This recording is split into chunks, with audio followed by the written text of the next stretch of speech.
Bom dia, boa tarde, boa noite. Esta é mais uma edição de Pedro e Cora, aquele seu programa sobre tecnologia. Eu não tenho certeza se hoje é sobre tecnologia. Eu desconfio que um pouco é. E um pouco talvez não seja. Enfim, o que importa? Pedro e Cora, toda terça-feira, toda quinta-feira, na sua plataforma favorita de podcast, ou então aqui no YouTube do Meio. Eu sou Pedro Doria, ao meu lado está minha querida amiga Cora Roda. Cora, a gente tem visita? Temos uma visita fabulosa, um ótimo papo. O meu amigo Antônio Ramalho, vulgo Ramalho. E a gente vai falar sobre histórias, a arte de contar uma história. Ou, se a gente quiser usar o termo do momento, storytelling. Vem.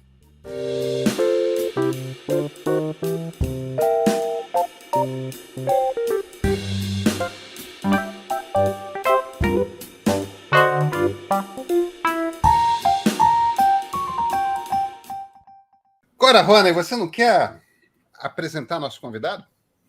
Quero muito com vocês, o Zé Antônio Ramalho, vulgo Ramalho. Ramalho é meu amigo há décadas, a gente já não conta a amizade da gente em anos, mas em décadas. É verdade. É o melhor companheiro de viagem que vocês podem imaginar. Conhece o mundo inteiro. Como é que eu conheci o Ramalho? O Ramalho trabalhava na nossa área, era jornalista de tecnologia. Mais até do que isso, sabe? Toda vez que aparecia algum programa, na época os aplicativos se chamavam programas, ele instantaneamente lançava um livro, um manual sobre aquilo. Era impressionante a velocidade desse homem. Então, qualquer coisa que aparecesse, Word, Windows XP, o que você imaginar, ele imediatamente tinha um manual pronto para aquele software que a gente mal e mal tinha descoberto. Um dia o Ramalho encheu disso, entrou num aviãozinho pequeno e inventou uma aventura pelas Américas e voou de aviãozinho por todas as Américas. Depois ele foi pela Transiberiana, depois, olha, todas as viagens esquisitas que um ser humano pode fazer, o Ramalho fez. Eu estou fazendo esse resumo para a gente depois pensar algumas dessas coisas. O Ramalho fez viagens incríveis de bike. As viagens dele são doidas. Não é feito a da gente, que a gente entra num avião bem confortável, desembarca ali, vai para um bom hotel, ele acampa, ele vai de bicicleta, ele vai de aviãozinho. E ele agora acaba de lançar o seu livro de número 123. 123, repara. 123. É isso, né? Estou certa, né? 1, 2, 3, Que é justamente sobre o que nós estávamos conversando no outro dia, Pedro, que é a coisa da escrita. Que o Ramalho, sendo um cara craque de marketing, chama de storytelling, mas é a nossa cotação de história. Então, Ramalho, eu vou te perguntar, em primeiro lugar, o que é esse livro e o que você nos conta nele? Esse livro de storytelling, ele surgiu, a ideia dele surgiu há 1 ano e meio atrás, conversando com alguns amigos.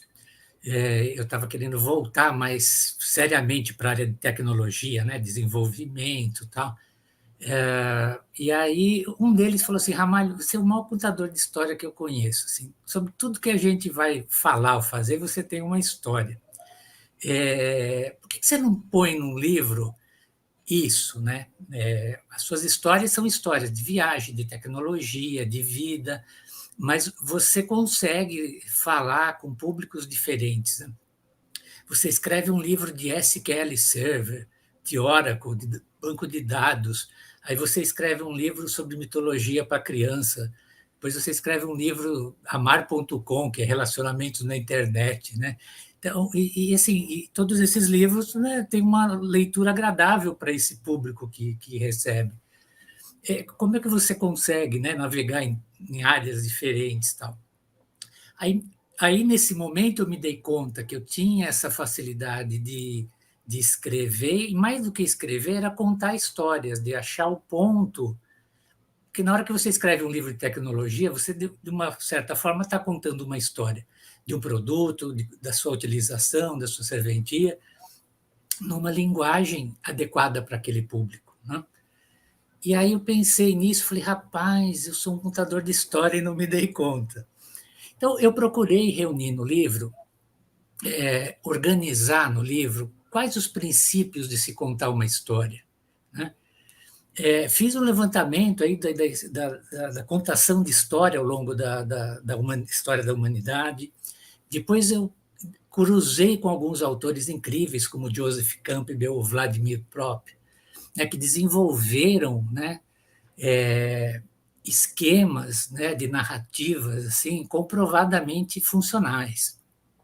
A primeira história registrada da humanidade, né, que foi a Epopeia de Gilgamesh, segue os parâmetros que o Joseph Campbell levantou. Se você pegar a história do Harry Potter e do Luke Skywalker, são idênticas em termos de estrutura, né? Você pode fazer um fill the blank, só trocar os nomes, e você tem a mesma história contada ali. Se bem que justiça seja feita, George Lucas leu Campbell e depois foi escrever o roteiro, né? Foi de propósito. Assumidamente. Assumidamente. Ele disse que o livro, né, a história original, né, foi baseada na estrutura do Campbell.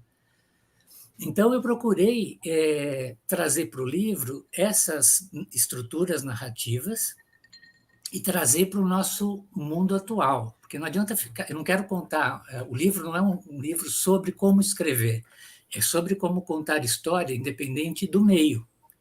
Então, nós temos hoje a escrita, que está meio em desuso, né, infelizmente. Se você comparar 4.000 anos, os hieróglifos e os emoticons que a gente tem hoje, está muito parecido, né? Parece que houve um retorno aí, assim.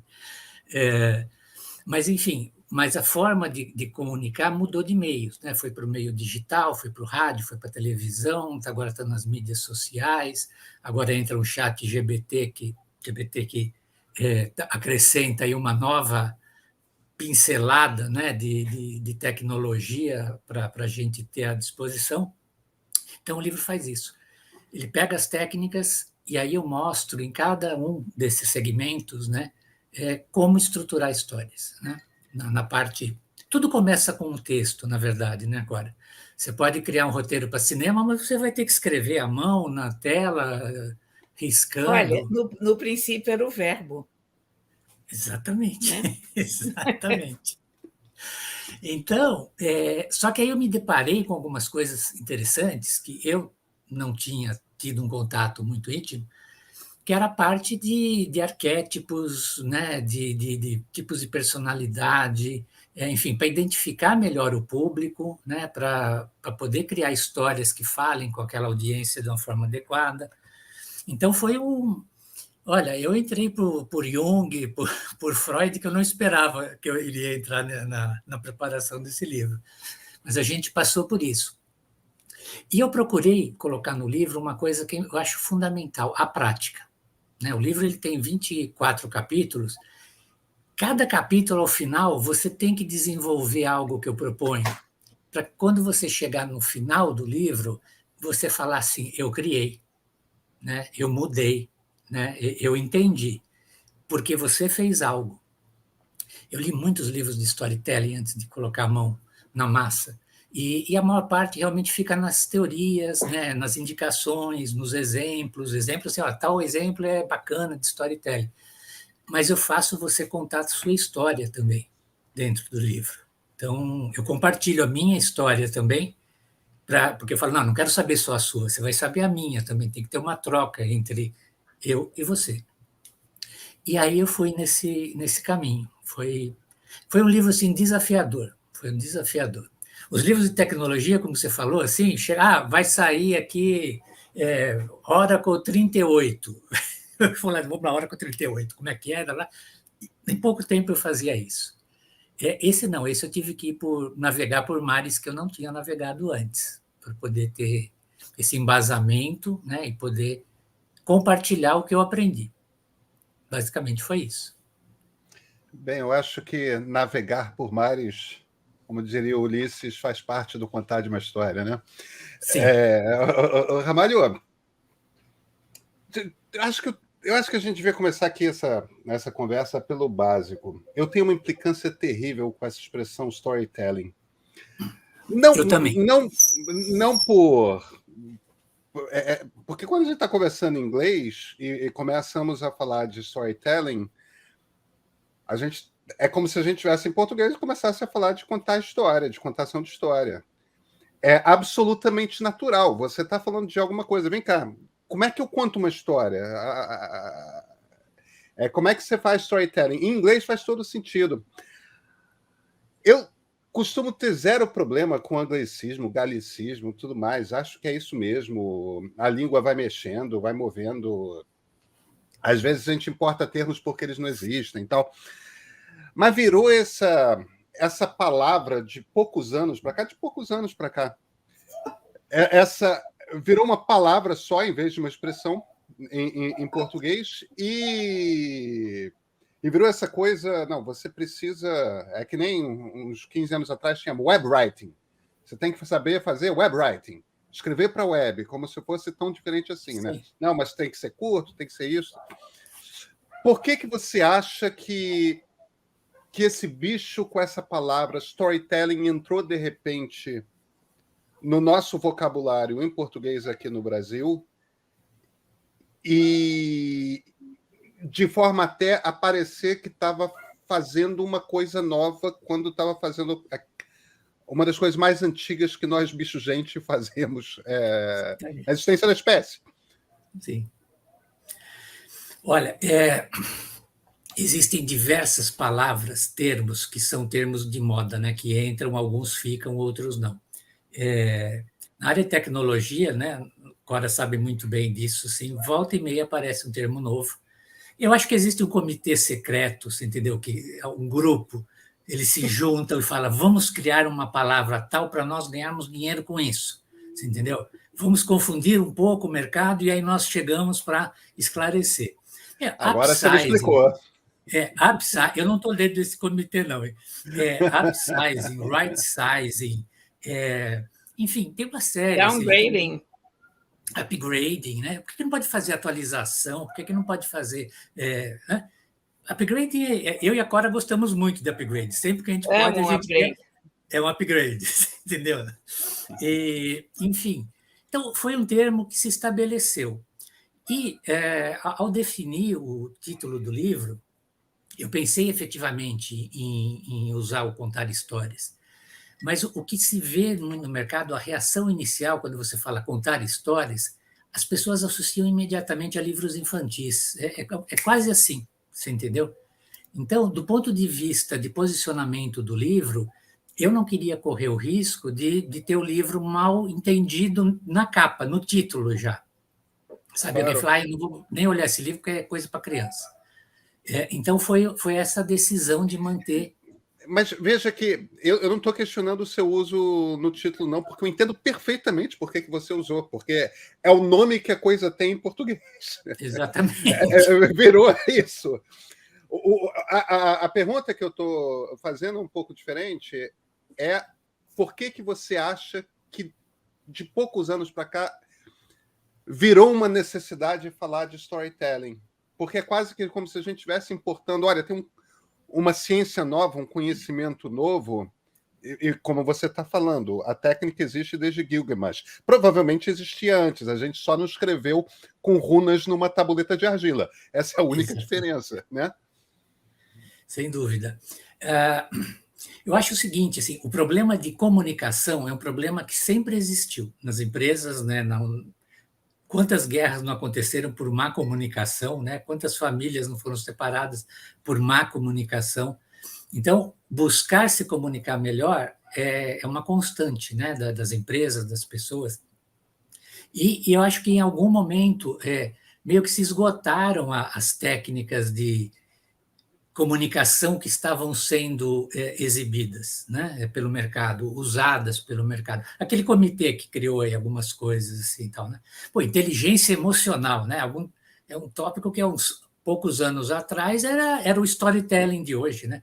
Todo mundo queria entender inteligência emocional, aquela coisa toda. Assim como, né, o inteligência artificial hoje é utópico, né? Aliás, eu me preocupo mais com a ignorância natural do que a inteligência artificial, né? Vou ser muito sincero. Mas, enfim. Então, eu acho que foi assim, um movimento que surgiu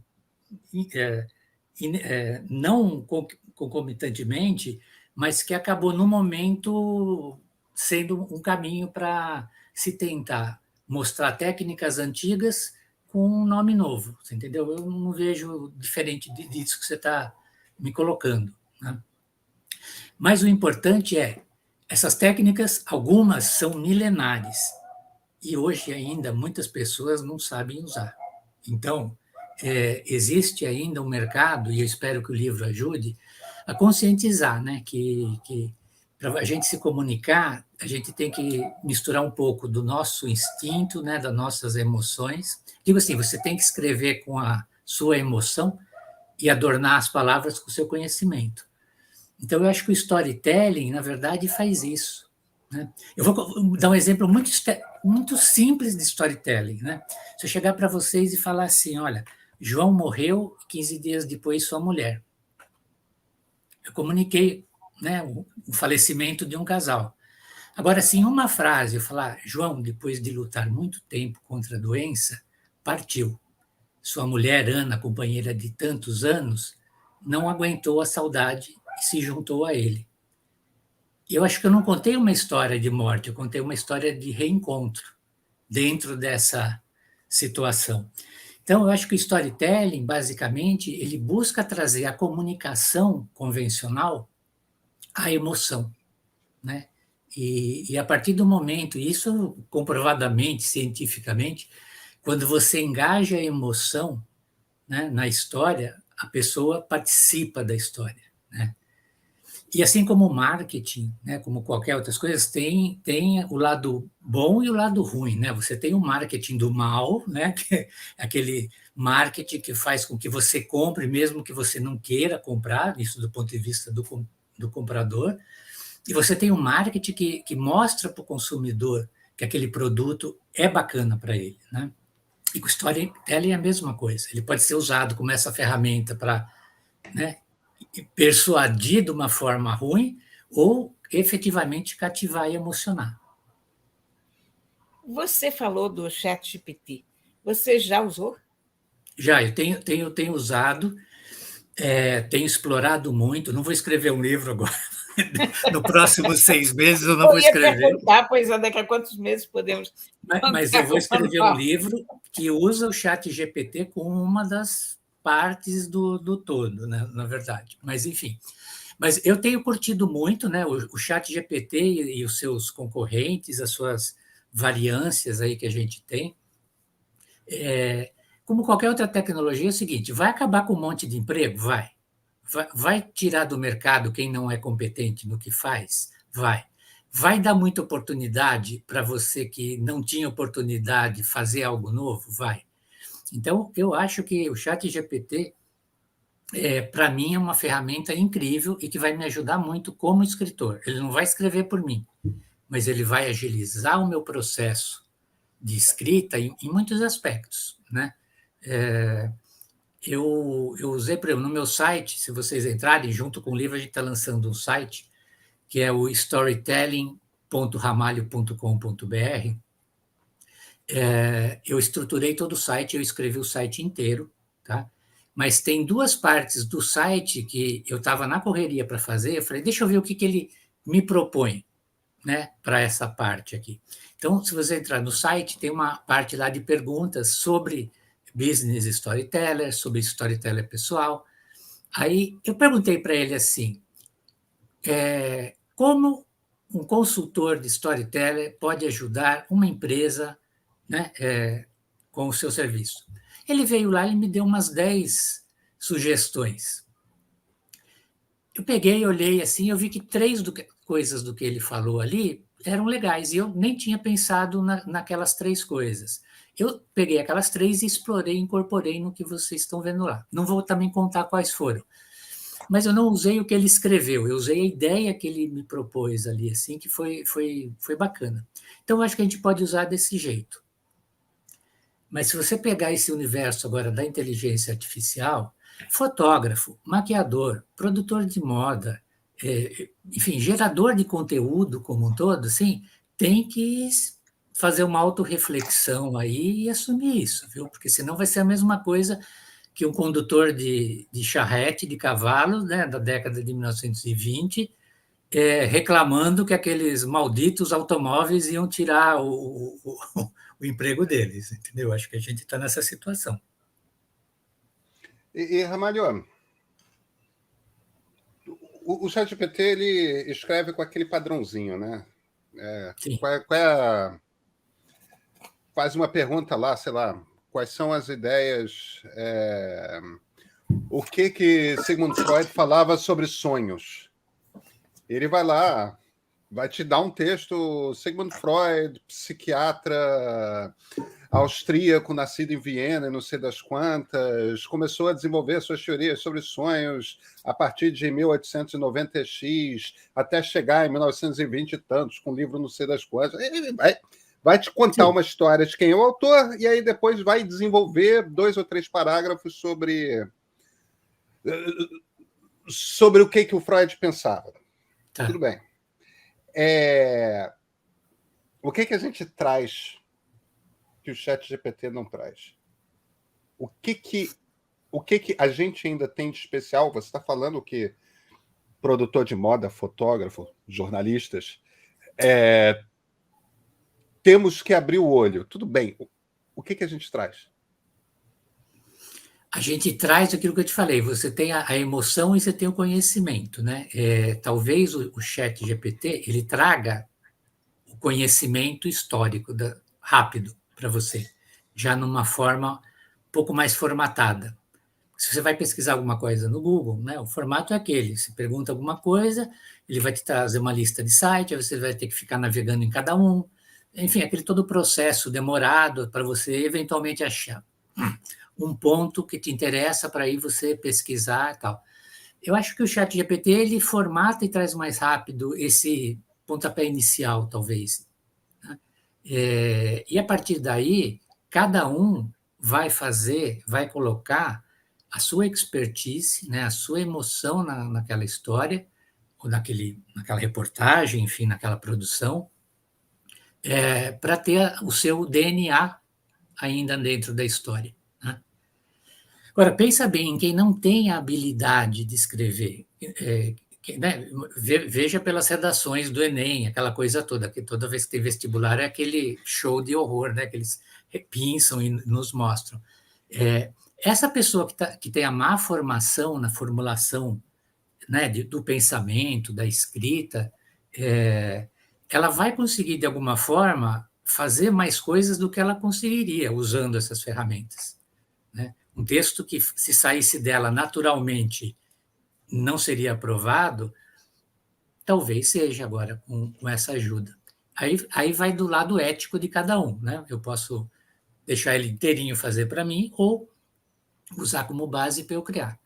Então, eu acho que a individualidade, né, de cada um é que vai continuar tornando a diferença. Né? Assim, eu sempre falo assim, nós somos, né, 220, né, milhões de brasileiros, um pouco mais, cada um tem o seu DNA. Né? Enfim, por que desses 220 milhões de brasileiros, 1 milhão tem sucesso em determinada área e os outros não?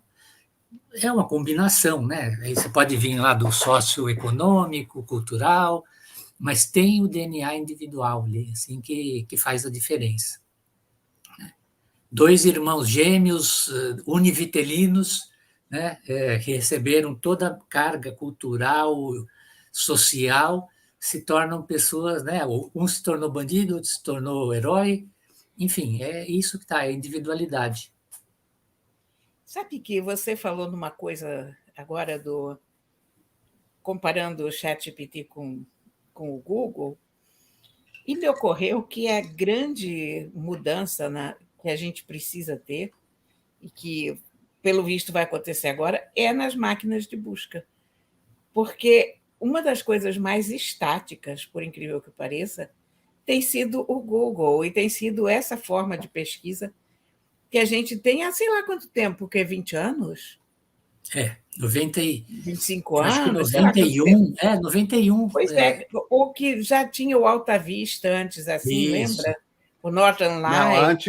antes tinha o web crawler, Tinha o Northern Light, que começou a fazer pesquisa de links também, Isso, é. que Eu era usava ótimo. muito o Alta Vista, Eu O usava Alta muito. Vista era muito bom. eu gostava do Lycos, mas tinha Pois alguns é, nessa época. mas desde que isso começou, isso vem assim, e não mudou. E se Não. você olhar para o Google continua, e o Bing também, e todos eles continuam funcionando exatamente como funcionavam há 20 anos. E eu acho que talvez a grande coisa do ChatGPT é que eles talvez esteja nos introduzindo, nesse momento, numa nova era de máquinas de pesquisa. Tanto que o Bing já vai incorporar ele, eu não sei como é que eles pretendem incorporar, mas eu acho isso, eu acho que nós vamos receber pesquisas redondas, né? Em vez da gente ter que sair clicando em links direto, isso é uma grande utilidade. A Com gente tem... O objetivo tanto da Microsoft quanto o Google com o Bardo, aqui nós já portuguesamos, né, Cora? Já virou o Bard virou. É que eu sou contador de história, não sou storyteller, hein? Tanto o ChatGPT quanto o Bardo no Bing, o ChatGPT e o Bardo, que é o equivalente, né, no Google, parece que a intenção é que a sua pesquisa passe a ser uma pesquisa feita como uma pergunta em linguagem natural, e que antes de te dar os links, ele depois dá os links, mas antes de dar os links, ele te dá uma resposta para aquela pergunta. Eu ainda não sei como eu vou reagir, porque eu, hoje, a essa altura do campeonato, usando o Google há uns 20 anos, eu já uso tanto parâmetro, entendeu? De data, de tipo de arquivo, se eu estou procurando um PDF, ou se eu estou procurando um JPEG, ou se eu estou procurando... que eu sei que a maior parte das pessoas não faz isso, e provavelmente isso é geekice minha pessoal. Mas eu não sei se eu quero um buscador que me dá uma resposta, não. Olha, eu vou contar para vocês uma experiência que eu tive com o ChatGPT na semana passada. No Globo, eu recebo por coluna. Eu recebo um X por coluna, e no começo do ano eu tenho que mandar os recibos que serão usados ao longo do ano. E todo ano é, para mim, o mesmo suplício de ter que pegar aqueles recibos e calcular o número, você também, né? O número de quintas-feiras que aquele ano vai ter, e aí cada mês botar, sei lá, o equivalente a 4 conteúdos, 5 conteúdos, um inferno na Terra. E aí eu pensei, é para isso que foi feito o ChatGPT. Aí eu entrei no ChatGPT e expliquei, ChatGPT, eu preciso fazer recibos para todo ano de 2023, siga este modelo aqui. Por que eu não pensei nisso antes? Wait! Em um segundo, ChatGPT tinha feito para mim todos os 12 recibos do ano, com tudo certinho, e eu peguei e comecei a recortar e colar no Word. E aí acendeu uma luzinha vermelha na minha cabeça, porque toda vez que a gente usa tecnologia, é bom que se acenda uma luzinha vermelha na cabeça da gente, e eu já levei muito na cabeça por conta de não ter prestado atenção nisso. E eu disse, será que isso está certo? E aí vi quantas quintas-feiras ele tinha contado em cada mês, e aí fui para o Google tirar a limpo. E o ChatGPT tinha errado tudo, viu? Só para você... Fique feliz, Pedro Doria. E eu tive muito mais trabalho, porque eu tive que refazer aquela porcaria toda, do que se eu tivesse começado desde o começo, como eu antigamente fazia, de pegar um calendário, contar no calendário. O problema é que eu não tenho um calendário na minha casa nessa altura do campeonato. Ué, mas computador então, pois tem. aí foi o que eu tive que fazer. Mas eu tive... Olha, esse é o grande perigo do ChatGPT, é o erro, mais ou menos. É o erro que você não percebe que está errado. Porque isso aqui eu percebi porque eu não percebi que estava errado. Mas eu resolvi conferir como é que estava a coisa, né? Sim. E tive essa surpresa. Mas quando ele melhorar, sim, isso ele vai fazer muito bem. E vai nos poupar. Não, com certeza. Eu fiz uma consulta ao ChatGPT sobre a minha pessoa, sabe? Eu falei, me fale sobre o escritor José Antônio Ramalho. Aí ele pegou e falou assim, a primeira resposta assim, eu não tenho muito a dizer sobre José Antônio Ramalho. Aí eu fiquei indignado, né? Eu falei, mas como você não tem? Aí ele falou assim, não, a minha base de pesquisa é anterior a 2021. Aí eu falei assim, olha, pois esse autor em questão, ele tem 60 décadas a mais do que 2021, né? E escreve desde 1985. Então, por favor, verifique na sua base novamente. Ele falou assim, ele falou literalmente assim, eu sou apenas uma inteligência artificial, eu não posso pedir para as pessoas.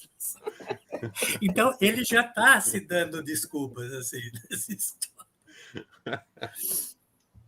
Olha, aí, eu fiz essa pergunta e ele me disse que eu fui uma artista plástica, escritora e crítica que faleceu em 1955. Era uma homônima ou ele inventou na cabeça dele? Eu não sei de onde ele tirou. A pessoa que tem um currículo mais parecido com o que ele apresentou, que eu saiba, eu tenha conseguido identificar, foi a Anita Malfatti, mas eu não sei como é que ele confundiu as duas coisas. Ele foi tão seguro que eu fiquei mesmo na dúvida se eu estou mesmo aqui, se eu não tenho uma obra, pintura que eu desconheço. Eu me senti um indigente digital ali, assim, naquela hora, né? Sem RG, sem nada.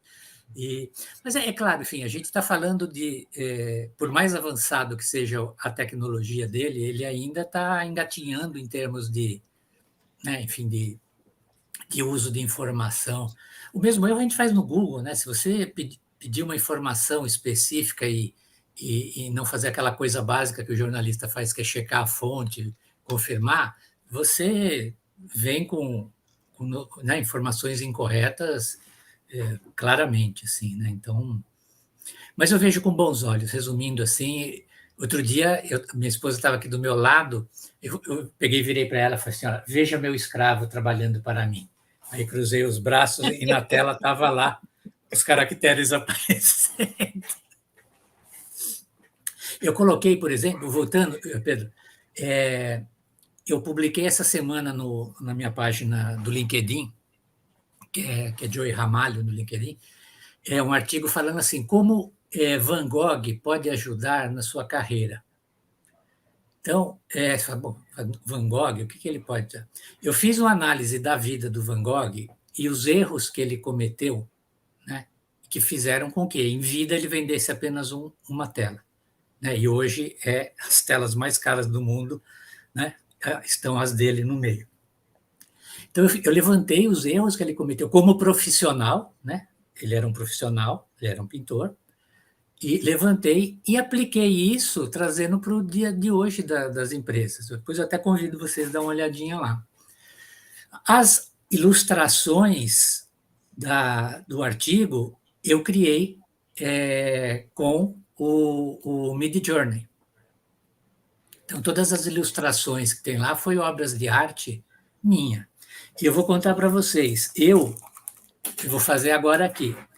O meu estilo de desenho, ainda com essa idade toda, com toda essa experiência que eu tenho ao longo dos anos, eu consigo fazer mais ou menos uma casinha assim. Eu desenho casinhas ainda assim. Olha, bastante moderno, audacioso. Eu não consigo passar muito disso. Você conhece até a perspectiva. Tá ótimo. Tá. Olha aqui, quer eu... saber? Porque esse programa, as pessoas às vezes reclamam que a gente não tem um roteiro e que a gente é muito randômico, e porque esse nosso programa é um bate-papo, evidentemente. Sim. Então, eu vou fazer um parênteses que não tem nada a ver com isso, mas que tem. Eu gostaria muito que os arquitetos do Minha Casa Minha Vida conseguissem pensar além dessa casa que você pensou. Porque quando você vê fotos, e eu vi fotos essa semana desses novos lançamentos, você vê que esses arquitetos continuam pensando numa casinha assim, quando há tantas soluções baratas e criativas para se fazer boas casas. Pronto, fechamos o parênteses e continuamos a conversa. Mas eu não podia deixar de falar isso, porque isso me indigna há tanto tempo, sabe? Eu só quero. Diga. Não, eu só queria voltar aqui para o Van Gogh, porque, coitado, sendo esquizofrênico é um pouco difícil não cometer certos erros. Ele tinha um pequeno agravante. Tá? Pequeno, é isso. Um pequeno agravante. Mas algumas coisas básicas, assim, não era a esquizofrenia,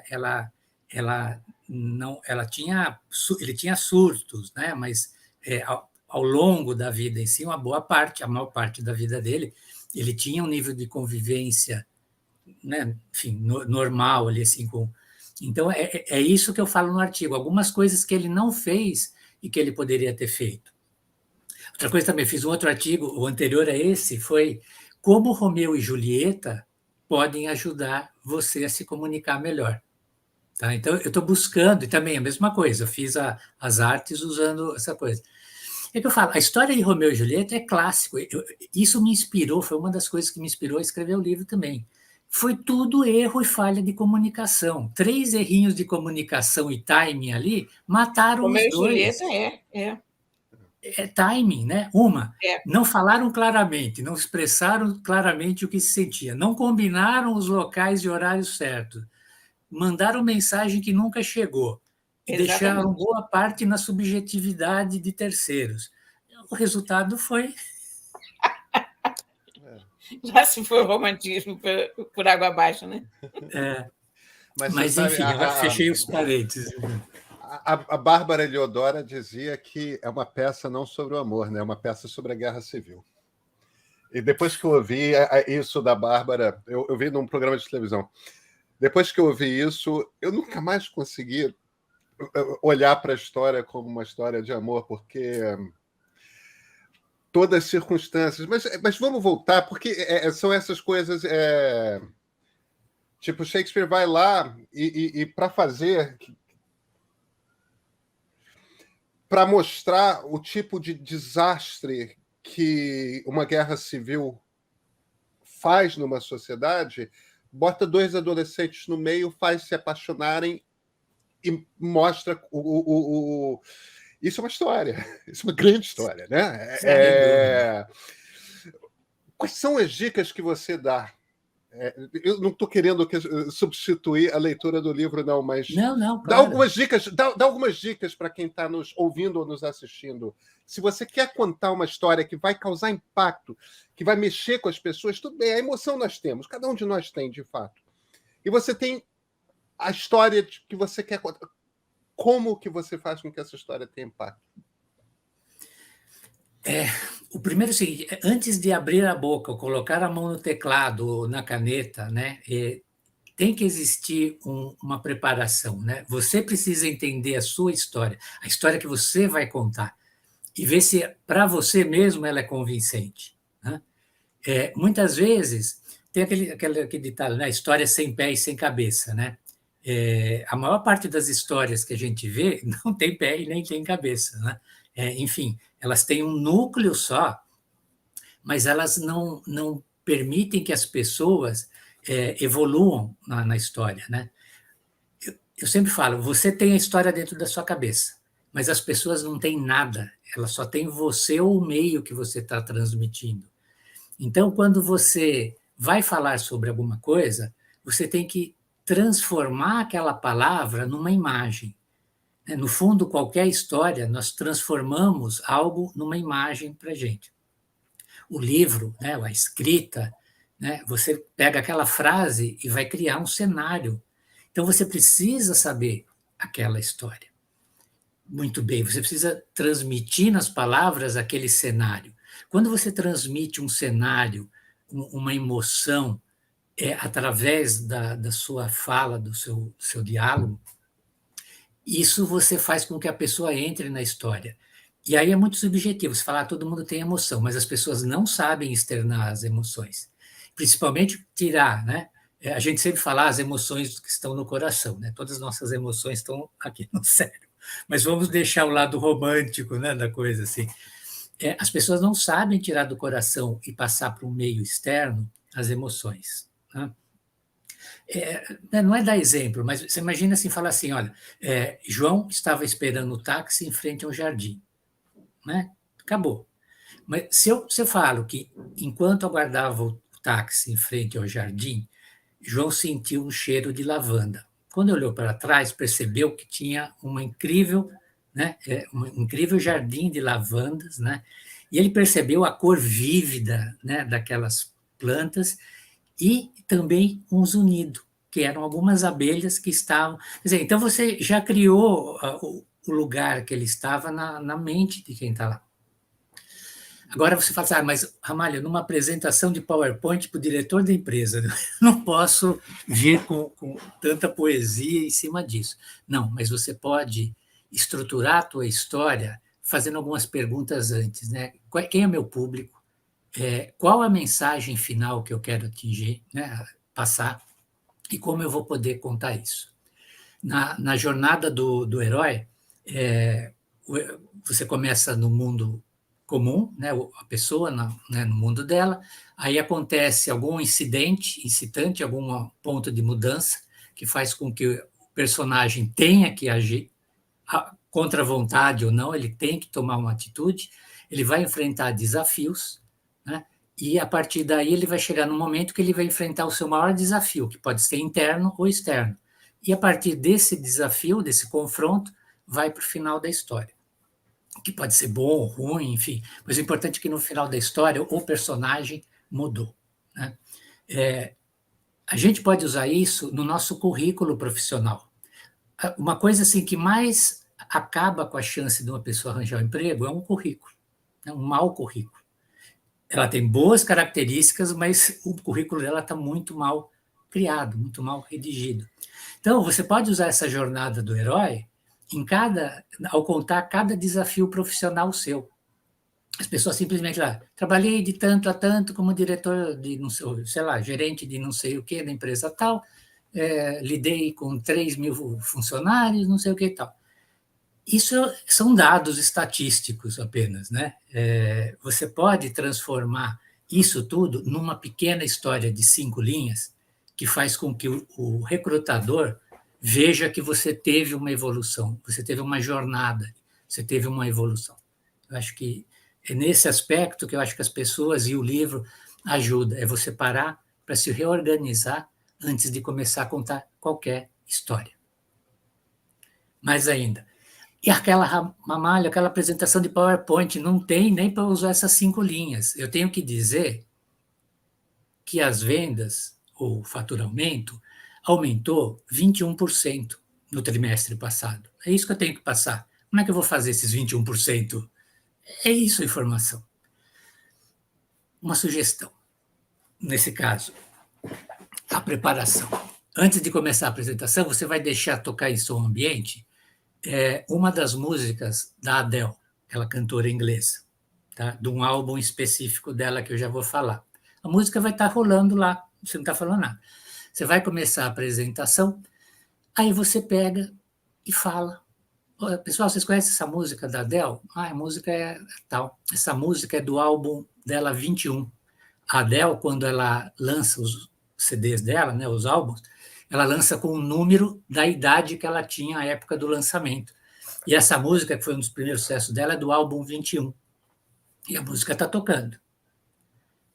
Aí você entra na apresentação, você fala, você sabe o que o CD da Adele, a música do álbum dela tem em comum com nossas vendas do trimestre, é o mesmo número, 21. Nós aumentamos em 21% as nossas vendas.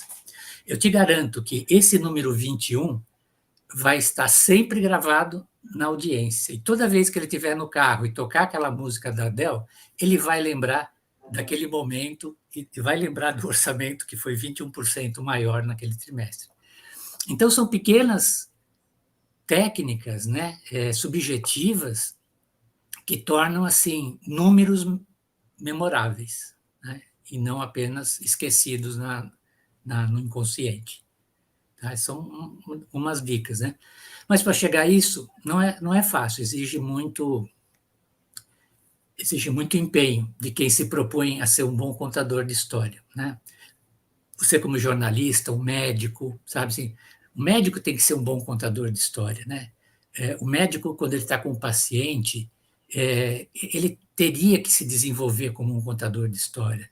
É a diferença entre você trazer o paciente, e, né, acolher o paciente e dar esperanças para ele com histórias, né, que você viveu de outros pacientes, né? Então, é isso, é um grande esforço pessoal para a gente chegar lá. Ramalho, e as viagens, como é que andam? Com a pandemia, você sabe que eu quase morri, assim, não do Covid, mas da falta de cheirar querosene de avião, né? Assim, eu Sim, eu confesso imagino isso. eu e a Cora temos esse vício antigo, né? Assim, nós já muitas vezes nos drogamos juntos a bordo de um 747, né? Porque aquele cheiro realmente do querosene do avião assim nos deixa assim. Não tem um cheiro melhor. Não tem. E elas ficaram bastante prejudicadas, né? A minha última, o que aconteceu? Eu fiz aquela volta das Américas com avião, né? Foi em 2002. Saí de São Paulo, fui até o Alasca, do Alasca desci até o Ushuaia, voltei para São Paulo. Falei, nossa, gostei disso, quero continuar fazendo aventuras. E eu tenho um lema que é, eu vou aonde o meu patrocínio permite. Então, minha próxima viagem foi de bicicleta, sabe? Eu saí do avião e fui para a bicicleta, que era onde o patrocínio permitia. E aí eu incorporei a bicicleta no meu estilo de vida, né, em 2005. E aí fiz uma primeira viagem, que foi o caminho de Santiago de Compostela, né? Foram 1.000 quilômetros, né, que eu fiz em 15 dias. Falei, esse negócio de bicicleta na minha vida é tudo de bom. Aí eu comecei a desenvolver roteiros baseados em histórias que eu tinha lido, vivido. E uma delas foi O Expresso do Oriente, da Agatha Christie.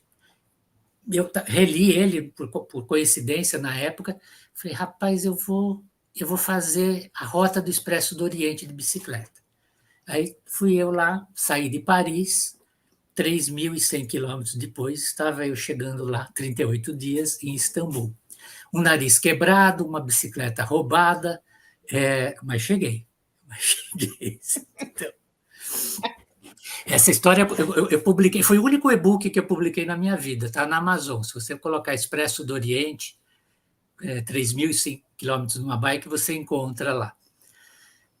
Então, essa foi a viagem assim, maravilhosa. Fiz sozinha, né, a maior parte do tempo. Depois fiz outras bicicletas, eu pedalei entre o Tibete e o Nepal, de Lhasa até Katmandu, cheguei até o acampamento base do Everest. Aliás, deixa eu ver aqui. Não tem aqui. Mas eu tinha até aqui perto, por coincidência, a foto lá, eu no acampamento base do Everest com a bike lá. Eu falei, não, eu não posso deixar de viajar de aventura, né? O mundo visto na bike era diferente, é diferente, está no teu ritmo, né? Está no ritmo da máquina humana e não de outra máquina. E isso me ajudou muito como contador de histórias, porque eu passei a ter uma visão do monge budista no Tibete, que, aliás, eu tenho uma história muito triste para contar, mas não vou contar aqui. Triste de decepção com o monge budista, não com a religião budista. Enfim, aí continuei fazendo outras viagens de bicicleta, até que em 2009, eu encontrei o empresário Álvaro Garneiro em Ushuaia. Eu estava fazendo uma matéria, na época, para o estado de Minas, sobre um barco de passageiros que tem lá, que sai da Argentina e vai para o Chile, tal de Ushuaia até Punta Arenas. Encontrei com ele, né, conversando, ele estava fazendo matéria para o programa dele, e aí eu falei para ele, você já pensou em fazer uma volta ao mundo em 80 dias sem usar avião no seu programa? Ele falou, não, mas dá ainda hoje? Eu falei, dá, mas eu falei, eu tenho o roteiro pronto, se você quiser. Sabe assim? Porque esse livro do Júlio Verne, que eu li quando eu tinha 8 anos, eu falei, um dia eu ainda vou fazer essa viagem, né? Vou fazer uma volta ao mundo em 80 dias. E ficou, esse cara ficou até hoje tá aqui dentro, né? Aí ele pegou e falou, não, vamos conversar, tal. Eu falei, caramba, agora eu tenho que transformar o meu projeto mental em algo factível, né? Desenvolvi o roteiro, tal. Eu falei, vou fazer diferente. O Júlio Verne saiu de Londres e foi para o Oriente. Ele ganhou um dia com isso, né? Foi por isso que ele chegou nos 80 dias lá. Cada linha do tempo, ele dá aquela coisa toda. Vocês lerem o livro, tá. Eu falei, vou fazer o contrário, eu vou para o outro lado, porque aí vai ficar mais difícil ainda, porque eu vou perder um dia. Né? Bom, o resumo da história foi esse. Fiz o projeto, aprovaram. Nós viajamos 100 dias, né, no total, porque teve uns dias antes para chegar em Londres, a preparação. Saímos de Londres, pegamos um navio cargueiro, fomos para os Estados Unidos. Agora, tem navios cargueiros que tem cabine de passageiros, viu? Tá? Só dá uma dica sua. E o problema é que não tem muita diversão. A única coisa que tinha na época eram CDs. Tinha uns 200 CDs lá. Eu comecei assistindo Godard e terminei com Kung Fu, só para você ter uma ideia. Para mim está ótimo. E levando um Kindle, acabou, fechou. E aí foi assim, foram essas experiências. Chegamos nos Estados Unidos, aí alugamos um motorhome, atravessamos os Estados Unidos em 4 dias de motorhome, aí pegamos um navio, fomos para o Alasca, a Rússia, para Petropavlovsk, que é um dos lugares mais remotos que você tem para visitar, assim. Fomos para Japão, Coreia, China, Mongólia, atravessamos a Rússia de novo e chegamos em Londres em 80 dias. Eu confesso que nos últimos 4 dias a gente até tirou um pouco o pé não do acelerador, porque a gente chegou de trem praticamente, para bater os 80 dias, senão a gente tinha chegado com uns 77, 78 dias. Né? E isso foi uma experiência. Mas não pegaram um balão? Não, balão nós não pegamos porque não tinha. Mas a gente pegou coisas que ele não pegou na época, né? A gente tentou fazer uma coisa. Né? Motorhome, né? Não... exatamente, que ele não tinha, ele usou carruagem, usamos barco e tal. E aí, depois disso, eu fiz uma outra viagem, eu falei, agora eu vou fazer de trem, uma volta ao mundo de trem. Tem linha de trem, né? Menos as travessias oceânicas. Em 2016, eu fiz de Vancouver até Toronto, de trem, voei para Paris, e aí de Paris fui para Alemanha, Moscou, Mongólia, China, e fechei essa viagem em 30 dias. Consegui fazer em 30 dias. Tem até no meu site, que é o ramalho.com.br, se você colocar lá /VM 2016, né, de Volta ao Mundo 2016, tem essa viagem inteirinha lá mostrada. E depois disso eu comecei a produzir alguns documentários para operadoras de viagem. Né? Eu ia até os destinos e mostrava o destino com o olhar de um viajante, mas não naquele formato que tem hoje nas redes sociais, gente, galera, estou aqui na Torre Eiffel, não sei o quê, aqui atrás. A gente, né, que é um estilo, né, mais rápido, mais moderno, tal. Mas se você quer curtir o lugar, ver a beleza, tal, você precisa ter um pouco mais de tempo, né, uma visão um pouco mais cinematográfica, né? Que, aliás, eu falei a palavra-chave agora. No livro, um dos meus desafios é que você tenha uma visão cinematográfica do teu dia a dia. Se eu te pedir para você agora, de imediato, conta o que acontece entre você acordar e começar a trabalhar, chegar no trabalho, na escola, se você se desloca. A gente tem uma visão tubular, a gente vai narrar com uma visão tubular com um único ponto de vista. Só que se você vê uma propaganda de 30 segundos de alguém indo de um lugar para o outro, você vê a pessoa de longe, corpo inteiro, né, olhando para um lado, sendo vista do outro. E a gente precisa aplicar isso, a gente precisa começar a exercer essa visão de 360 graus. Senão a gente fica só com uma única visão sobre qualquer assunto, né? Então a gente pode aplicar isso, né, na nossa profissão. E isso a gente desenvolve, porque no livro, um dos capítulos é você contar essa história, né, do seu dia a dia com o celular, usando técnicas que eu ensinei nos capítulos anteriores, né? Então é isso, como eu falo assim, é trazer o desafio da comunicação, né, e fazer com que um dos desafios da humanidade, que é ser compreendida, um dia seja alcançado, né, através de uma comunicação emocional, ética, né, muito importante é isso, a gente ter uma comunicação ética com as pessoas. E esse é esse desafio que a gente faz. E para o ano que vem eu estou planejando outra viagem, mas não vou contar ainda. Não vou contar ainda. Mas é uma outra volta ao mundo também. Assim. E aí você, antes de viajar, você vem contar para a gente. Com certeza. Ou depois. Com certeza. Ou depois, pois é. Cora, você sabe, assim, eu era um contador, eu era um escritor técnico, né? Eu era um cara de exatas. A minha visão era objetiva. Eu, no meu livro, se eu falasse que se você apertasse a tecla XY, desse Enter e barra, ia acontecer tal coisa, eu não podia deixar nenhuma imaginação correr solta ali. Tinha que acontecer aquela coisa. No momento que eu comecei a ir para outras áreas, eu tive que desenvolver esse lado que eu não tinha, né? Que é o lado mais poético, o lado mais emocional. E as viagens foram fundamentais para mim. Uma viagem que eu fiz em 1996 para a Grécia mudou a minha vida. Se alguém fala assim, uma viagem muda alguém? Muda. Muda. Mudou a minha vida.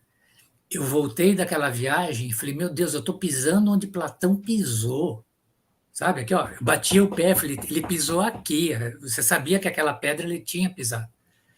Eu voltei pirado, assim. Eu comprei um livro de mitologia. Nas 12 horas de voo, eu li o livro uma vez e meia, assim, sabe? Assim, de tão eufórico que eu fiquei. Eu comecei a desenvolver aquelas ideias, aí criei a coleção de livros de mitologia para criança. E aí eu falei, esse negócio de exatas é muito chato, eu vou tentar vir para o lado de humanas, que é bem mais legal, assim. Não vou deixar a minha tecnologia, mas deixa eu explorar esses outros lados, né?